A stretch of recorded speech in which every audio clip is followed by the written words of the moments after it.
ये जजमेंट किस हवाले से इम्पोर्टेंट है कि एक शख्स ने जब एविडेंस कराने की बारी आई कोर्ट के अंदर, तो लॉ ये कहता है कि आप लिस्ट ऑफ विटनेसेस जो है टाइमली, यानी right after framing of issues आपने एक सर्टेन टाइम पीरियड के अंदर अंदर कोर्ट के अंदर 14 to 15 डेज के अंदर जमा करवानी होते हैं।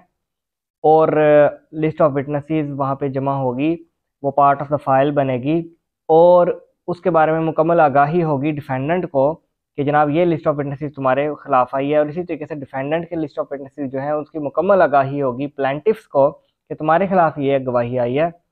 अब इस शख्स से हुआ ये कि इसने एक केस दायर किया था, पिटिशनर ने, लोअर कोर्ट में। अपनी तकर्री से लेके इसको जॉब से निकाल दिया गया था।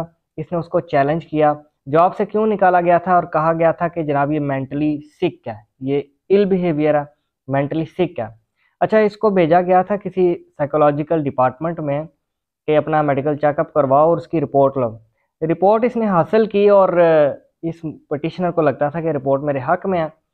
अब चूंकि इसको जॉब से निकाल दिया गया, तो इसने केस कर दिया यूनिवर्सिटी के ऊपर, अपने उस इदारे के ऊपर, एम्प्लॉयर इदारे के ऊपर, कि मुझे निकाला गया, और डैमेजेस फाइल की। और साथ ही साथ डैमेजेस के साथ इसने अपनी वो रिपोर्ट का भी जिक्र किया कि जनाब वो रिपोर्ट भी मैं पेश करना चाहता हूँ। लेकिन इससे मिस्टेक ये हुई कि ये टाइमली रिपोर्ट का हवाला लिस्ट ऑफ विटनेसेस में नहीं दे पाया, और उसने लेटर ऑन कहा कि मैं एज एन एविडेंस देना चाहता हूँ।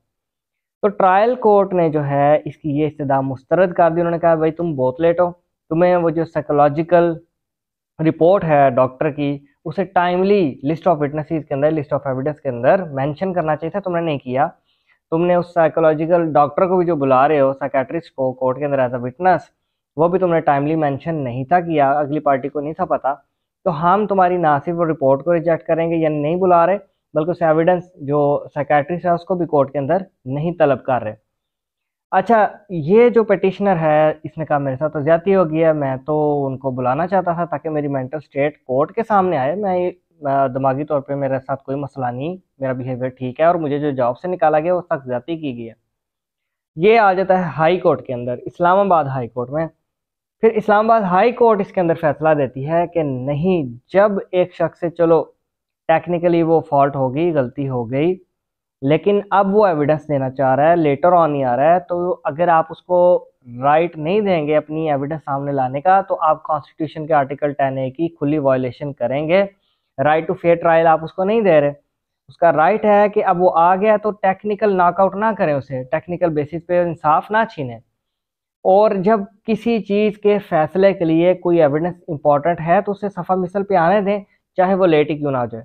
तो ये जजमेंट आपकी हेल्प करती है उन मुकदमात में जब आप टाइमली लिस्ट ऑफ विटनेसेस में कोई चीज़ रह जाए आपसे, या डॉक्यूमेंट्री एविडेंस के बारे में आप पहले से आगाह ना कर पाए, और लेटर ऑन आप जमा कराते हैं, तो आप कोर्ट से कह सकते हैं, रिक्वेस्ट कर सकते हैं कि जनाब टेक्निकली हमें किक आउट ना करें लिटिगेशन से, हमारी सदा एक्सेप्ट की जाए।